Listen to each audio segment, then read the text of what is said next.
નમસ્કાર દોસ્તો, આજે 5મી ઓગસ્ટ 2025નો દિવસ છે. ગુજરાતની વિધાનસભામાં ઊભો છું. વિસાવદર, ભેંસાણ અને જૂનાગઢમાં ગ્રામ્યની જનતાએ મને મત આપી અને લાયક બનાવ્યો છે કે હું મુખ્યમંત્રીને મળી શકું. હું મારા જિંદગીમાં આજે પહેલી વખત ગુજરાતના મુખ્યમંત્રીને મળ્યો. પંજાબ અને દિલ્હીના મુખ્યમંત્રીને તો હું ઘણી વખત મળી ચૂક્યો છું. ગુજરાતના મુખ્યમંત્રીને આજે હું મારા જીવનમાં પહેલી વખત રૂબરૂમાં એમની ચેમ્બરમાં મળ્યો છું અને એ બદલ મુખ્યમંત્રીને હું એપોઇન્ટમેન્ટ વગર મળી શકું, એમની સાથે બેસીને વાત કરી શકું, એવી લાયકાત મને વિસાવદરની વિધાનસભાના ખેડૂતો, માલધારીઓ, પશુપાલકો, કર્મચારીઓ, વેપારીઓ, રત્ન કલાકારો આપ્યો છે. હું બધાનો આભાર માનું છું. મેં આજે ગુજરાતના મુખ્યમંત્રીને મળીને મહત્વના 5 વિષય ઉપર ઊંડાણપૂર્વકની રજૂઆત માનનીય મુખ્યમંત્રીશ્રીને કરી છે. સૌથી પહેલી રજૂઆત ઇકોઝોન બાબતે મેં રજૂઆત કરી છે કે ઇકોઝોન છે એ નાબૂદ કરવો જોઈએ. ઇકોઝોન નાબૂદ કરવા માટેની ખૂબ લડાઈ મજબૂતીથી ચાલી રહી છે. ગામડે ગામડે ખેડૂતો આંદોલન કરી રહ્યા છે. 196 કરતાં પણ વધુ ગામડાઓની અંદર આ ઇકોઝોનના કારણે જનજીવન પ્રભાવિત થવાનું છે, ખેતી પ્રભાવિત થવાની છે. આ ઇકોઝોન બાબતે મેં રજૂઆત કરતી વખતે મુખ્યમંત્રીશ્રીને જણાવેલ છે કે આસામની અંદર પણ કાજીરંગા નેશનલ પાર્કમાં ઇકોઝોન લગાવવામાં આવેલ હતું, પરંતુ આસામની રાજ્યની સરકારે તારીખ 21/5/2025ના રોજ એક નોટિફિકેશન બહાર પાડી અને ઇકોઝોનને વિડ્રો કરી લેવા માટેનો પ્રસ્તાવ મોકલ્યો છે. મેં મુખ્યમંત્રીશ્રીના ધ્યાને મૂક્યું છે કે જો આસામની સરકાર ઇકોઝોન વિડ્રો કરી લેવા માટેનું જાહેરનામું બહાર પાડી શકે તો ગુજરાતની સરકાર કેમ બહાર ન પાડી શકે?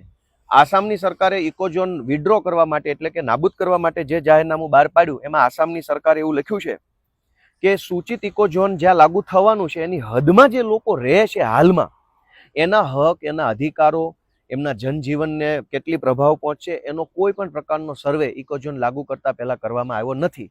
માટે આસામની સરકાર ઇકોઝોન લગાવવા માંગતી નથી. તો ગુજરાતમાં પણ જે લોકો પ્રભાવિત થવાના છે, 196 ગામના લોકો પ્રભાવિત થવાના છે, એનો કોઈ સર્વે નથી થયો.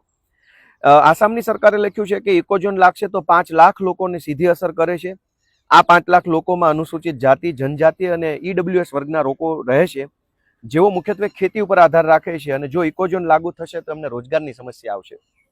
તો આ પણ આસામની સરકારે જણાવ્યું છે. આસામની સરકારે એવું જણાવ્યું છે કે ઇકોઝોનની વિસ્તારમાં સદીઓ જૂના ગામડાઓ છે, મહત્વના જાહેર બાંધકામ છે, જેવા કે શાળા, દવાખાના, પીવાના પાણીના કુવાઓ, સિંચાઈની યોજનાઓ, ગ્રામીણ હાટ બજાર. હવે આ બધું ધ્યાને લીધા સિવાય જો ઇકોઝોન લાગુ કરવામાં આવશે તો ખૂબ મોટી તકલીફ પડવાની છે, આવું આસામની સરકાર માને છે. એટલે આસામની સરકારે એક શબ્દ હાઇલાઇટ કરીને બહુ મજબૂતીથી લખ્યો છે કે ઉપરોક્ત વિગતે બહોળા વર્ગના હિતને અને વિસ્તારના વિકાસ માટે અને સંભવિત માનવી સમસ્યા નિવારવા માટે ઇકોઝોન લાગુ કરવું યોગ્ય નથી લાગતું. એટલે ઇકોઝોન લગાડવા સરકાર માંગતી નથી. એટલે આસામની સરકારે જે જાહેરનામું બહાર પાડ્યું એમાં લખ્યું છે કે બહોળા વર્ગના હિત માટે ઇકોઝોન રદ કરવામાં આવે છે. બીજી વાત કે ગુજરાતમાં હાલમાં કોઈ ખેડૂતો માટે કોઈ વીમા યોજના નથી, એની મેં આજે રજૂઆત કરી છે. પશુ પક્ષીનો વીમો છે, ગાડીનો વીમો છે, માણસનો વીમો છે, સોના ચાંદીનો વીમો છે, મકાનનો વીમો છે, કોમ્પ્યુટરનો વીમો છે, મોબાઈલનો વીમો છે, બધાનો વીમો છે, પણ ખેડૂતે પકવેલા પાકનો કોઈ વીમો ગુજરાતમાં અસ્તિત્વમાં નથી. સ્વર્ગસ્થ મુખ્યમંત્રી વિજયભાઈ રૂપાણી જ્યારે અહીંયા મુખ્યમંત્રી તરીકે કાર્યકાળ દરમિયાન એમણે મુખ્યમંત્રી કિસાન સહાય યોજના નામની એક યોજના બનાવેલી છે. 2021ની સાલમાં 11/6/2021ના પરિપત્રથી મુખ્યમંત્રી કિસાન સહાય યોજના માનનીય વિજયભાઈ રૂપાણીએ જાહેર કરી છે. આ યોજનામાં ઠરાવ્યા પ્રમાણે તાલુકાને એકમ ગણવાનું અને અતિવૃષ્ટિ એટલે કે જો 48 કલાકમાં 25 ઇંચ કરતાં પણ વધુ વરસાદ પડે તો અતિવૃષ્ટિ ગણવાની. જે તાલુકામાં ચાલુ સિઝનનો 10 ઇંચ કરતાં ઓછો વરસાદ પડે અથવા તો ચોમાસું ચાલુ થાય અને 31 ઓગસ્ટ સુધીમાં સતત 4 અઠવાડિયા સુધી વરસાદ ન પડે તો અનાવૃષ્ટિ એટલે કે દુષ્કાળ ગણવો. અને માવઠું એટલે કે 15 ઓક્ટોબરથી 15 નવેમ્બર સુધી સળંગ 48 કલાકમાં 50 મિલીમીટરથી વધુ વરસાદ પડે તો કમોસમી વરસાદ એટલે કે માવઠું ગણવું. અને આમ અતિવૃષ્ટિ, અનાવૃષ્ટિ અને કમોસમી વરસાદ જે છે એનું વળતર ચૂકવવા માટે, પાક નુકસાનીનું વળતર ચૂકવવા માટે થઈ પાક વીમા યોજના મુખ્યમંત્રી કિસાન સહાય યોજના વિજયભાઈ રૂપાણી દ્વારા જાહેર કરવામાં આવી છે. આ યોજના પ્રમાણે 33% થી 60% સુધીનું નુકસાન હોય તો પ્રતિ હેક્ટર 20,000 રૂપિયાની સહાય 4 હેક્ટરની મર્યાદામાં પાક નુકસાની ચૂકવવી. અને 60% થી વધુ નુકસાન હોય તો પ્રતિ હેક્ટર 25,000 રૂપિયાની સહાય 4 હેક્ટરની મર્યાદામાં ચૂકવવી. ગુજરાતમાં હાલમાં કોઈ પણ પ્રકારની પાક વીમા યોજના અમલમાં નથી. એટલે મુખ્યમંત્રીશ્રીને રજૂઆત કરી છે કે સ્વર્ગસ્થ વિજયભાઈ રૂપાણીએ જે યોજનાનો ઠરાવ કર્યો છે એ યોજનાને અમલમાં મૂકવામાં આવે. આ સિવાય ટાઉન પ્લાનિંગ એક્ટ છે. ટાઉન પ્લાનિંગ એક્ટ બાબતે મિત્રો અત્યંત ગંભીરતાથી સમજવાનો વિષય છે. ગુજરાતમાં સુરેન્દ્રનગર, આણંદ કરમસદ, મોરબી, એ સિવાય ઘણી બધી મહાનગરપાલિકાઓ બની છે, મને નામ યાદ નથી. આ મહાનગરપાલિકાઓને ભવિષ્યમાં અત્યંત તકલીફો પડવાની છે જો ટાઉન પ્લાનિંગ એક્ટનું યોગ્ય અમલીકરણ ન થાય તો. ગુજરાતમાં ટાઉન પ્લાનિંગ અધિનિયમ 1976 બનેલો છે. જ્યારે કોઈ ગામડાને અથવા કોઈ નાના શહેરને મોટા શહેરના રૂપમાં વિકાસ કરવામાં આવે ત્યારે ટાઉન પ્લાનિંગ અધિનિયમનો ઉપયોગ થાય છે. ટીપી જેને આપણે ટૂંકમાં કહીએ છીએ. આ ટીપીનું ખોટું અમલીકરણ થઈ રહ્યું છે. કાયદામાં જે લખ્યું જ નથી એવું અમલીકરણ થઈ રહ્યું છે. એના કારણે ગુજરાતના તમામ શહેરોમાં બહુ તકલીફ પડે છે. ગુજરાતની તમામ શહેરોની જનતાએ આ વસ્તુ જાણવી જરૂરી છે. ટીપી એક્ટના ખોટા અમલીકરણના કારણે ગુજરાતના તમામ શહેરોમાં મકાનો મોંઘા મળે છે. ફ્લેટ્સ જેને કહીએ છીએ આપણે, એપાર્ટમેન્ટ અથવા દુકાનો. આ દુકાનો મોંઘી મળવાનું પાયાનું કારણ એ છે કે ટીપી એક્ટનું ખોટું અમલીકરણ થઈ રહ્યું છે. એટલે મકાન મોંઘા મળતા જાય છે અને હજુ વધુ મોંઘા બનતા જાય છે. ટીપી એક્ટના ખોટા અમલીકરણના કારણે કુદરતી પાણીના પ્રવાહો રોકાઈ જાય છે અને તમે જુઓ કે ગુજરાતના તમામ શહેરોમાં, વડોદરા હોય કે રાજકોટ હોય કે જુનાગઢ હોય કે સુરત હોય, તમામ શહેરોમાં વરસાદના પાણી ઘૂસી જાય છે, પૂર ભરાઈ જાય છે અને લોકો ખૂબ હેરાન થાય છે. એનું મુખ્ય કારણ છે ટીપી એક્ટનું ખોટું અમલીકરણ થાય છે, યોગ્ય અમલીકરણ થતું નથી. આ સિવાય ટીપી એક્ટના ખોટા અમલીકરણના કારણે ગટરો 12 માસ ઓવરફ્લો થાય છે. તમે ગુજરાતના લગભગ મોટા શહેરોમાં જોશો તો ગટરો હંમેશા ઉભરાતી હોય છે. શું કામ? કેમ કે ટીપી એક્ટનું વ્યાજબી અમલીકરણ થતું નથી, ખોટી રીતે અમલીકરણ કરવામાં આવે છે. એના કારણે ટીપી એક્ટના ખોટા અમલીકરણના કારણે આખા ગુજરાતમાં ટ્રાફિક અને પાર્કિંગની ભયંકર સમસ્યા છે. શું કામ? કેમ કે ટીપીનું યોગ્ય પાલન થતું નથી. ટીપી એક્ટના ખોટા અમલીકરણને લીધે ગુજરાતના લગભગ તમામ શહેરોમાં ફોર્સથી પીવાનું પાણી નથી મળતું. ઘરમાં જે પાણી આવે છે, અનેક શહેરોમાં એવી ફરિયાદ છે કે ખોટી રીતે થઈ રહેલ છે. ટીપી એક્ટના ખોટા અમલીકરણના કારણે મૂળ ખેડૂતને પોતાની જગ્યા પર પ્લોટ આપવાના બદલે કોઈ બીજા ખૂણા પર પ્લોટ આપે છે અને લેભાગુ મળતિયા તત્વો હોય અને કોર્નરના ખૂણાના સારા પ્લોટ આપવામાં આવે છે, જેના કારણે ખોટા કેસ કબાડા થાય છે. વર્ષો સુધી કોર્ટમાં કેસ પેન્ડિંગ રહે છે. ટીપી પૂરી નથી થતી, પરિણામે જનતાને ખૂબ તકલીફ પડે છે. તો ટીપી એક્ટના ખોટા અમલીકરણના કારણે શહેરોમાં મકાન મોંઘા બને છે, પૂરતા પ્રેશરથી પાણી નથી આવતું, ગટર ઉભરાય છે, પાણી ભરાઈ જાય છે, પાર્કિંગ અને ટ્રાફિકની સમસ્યા થાય છે. હવે આ ટીપી એક્ટનું ખોટું અમલીકરણ કેવી રીતે થાય છે એની રજૂઆત મેં મુખ્યમંત્રીશ્રીને લેખિતમાં કરી છે કે ટીપીનો જે કાયદો બનેલો છે એ કાયદો જનતાને સુવિધા આપવા માટે બનેલો છે, જમીન લઈ લેવા માટે નથી બન્યો. પણ દુર્ભાગ્ય એ વાતનું છે કે જે કાયદો જનતાને સુવિધા આપવા માટે બન્યો છે એ કાયદાનો અમલ જનતાની જમીન છીનવી લેવા માટે થઈ ગઈ. જાણે કે ટીપી એટલે 40% જમીન કપાત કરીને એ જમીન સેલેબલ પ્લોટ બનાવીને વેચી મારવાનો ધંધો કરી નાખ્યો છે.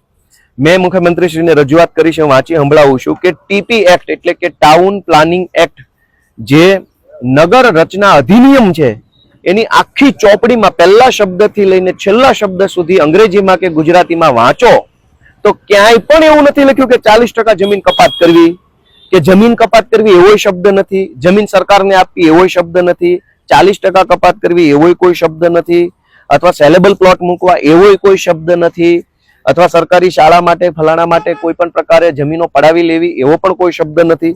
આખા ટીપીના કાયદાની અંદર ક્યાંય પણ 40% જમીન કપાત કરવાની કોઈ જોગવાઈ ન હોવા છતાંય મનસ્વી રીતે જબરજસ્તીથી ગુજરાતના તમામ શહેરોમાં 40% જમીન કપાત કરવામાં આવે છે. એટલા માટે ગુજરાતની અંદર આ બધી તકલીફો પડી રહી છે. આ ટીપીએફમાં જે ફોર્મ એફ આપવામાં આવે છે એ પુનઃ વેચણીનું રીડિસ્ટ્રીબ્યુશનનું ફોર્મ છે. એની અંદર પણ ભયંકર ગડબડો થઈ રહી છે.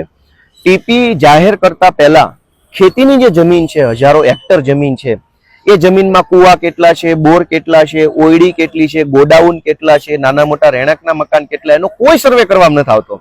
અને એટલે ટીપી જ્યારે બને છે ત્યારે અનેક પ્રકારની ગોટાળા ગડબડ આવે છે. હયાત સરકારી જમીન કેટલી છે, નદી કેટલી છે, તળાવ કેટલા છે, વોકળા કેટલા છે, એનો કોઈ જ સર્વે કર્યા વગર ટીપીના માણસો છે મનસ્વી રીતે ટીપી કરે છે.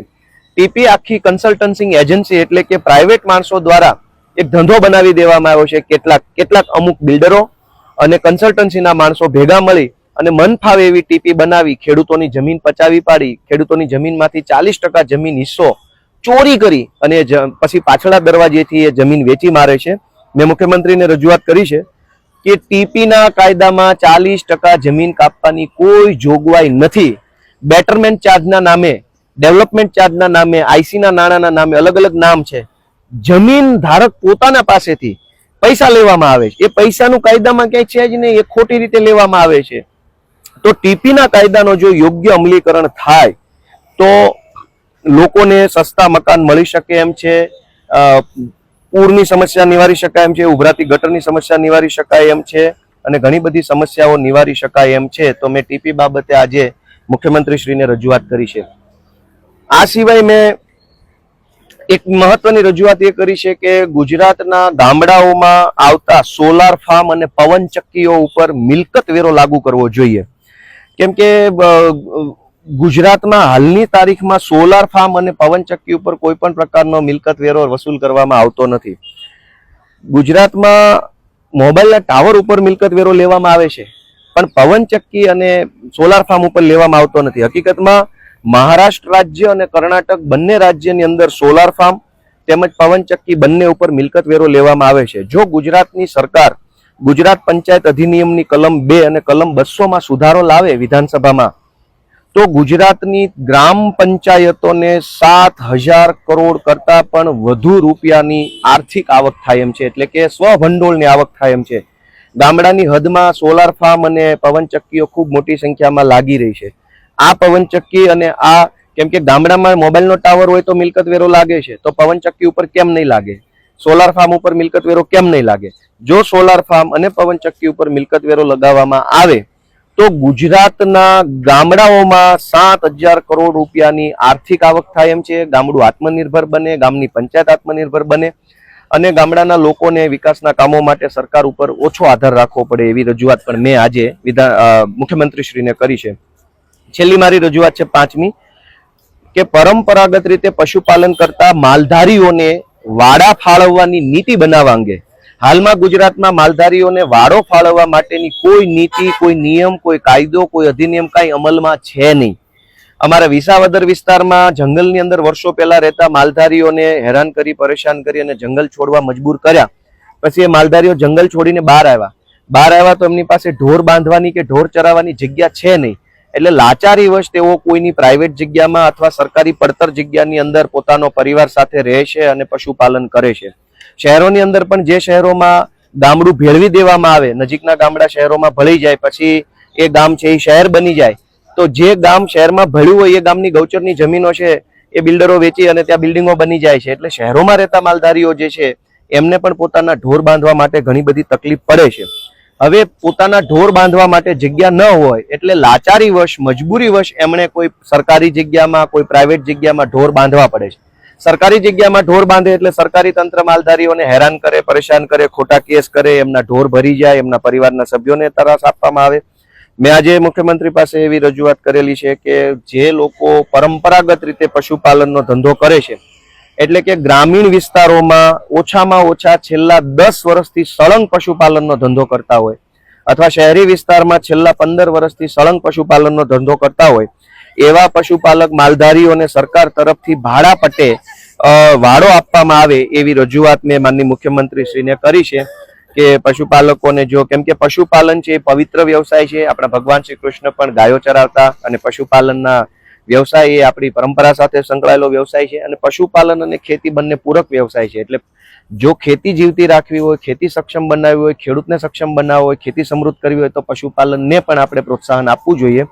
તો પશુપાલન માટે પણ મેં આજે મુખ્યમંત્રીશ્રીને રજૂઆત કરી છે. આમ કુલ મળીને મેં ઇકોઝોન બાબતે, ટાઉન પ્લાનિંગ એક્ટ બાબતે, કિસાન સહાય યોજના બાબતે અને ગ્રામ પંચાયતમાં સોલાર અને પવનચક્કી પર મિલકત વેરો દાખલ કરવા બાબતે અને માલધારીઓને વાડા ફાળવવા બાબતે આજે માનનીય મુખ્યમંત્રીશ્રીને ધારાસભ્ય તરીકે રજૂઆત કરી છે. હું આવી રજૂઆત ધારાસભ્યને કરી શકું, મુખ્યમંત્રીને કરી શકું, મુખ્યમંત્રી મારી વાત શાંતિથી સાંભળે એ વાતનો લાયક બનાવવા બદલ હું વિસાવદર ભેસાણના સૌ મતદારોનો ખૂબ ખૂબ આભાર માનું છું. જય જય ગરવી ગુજરાત.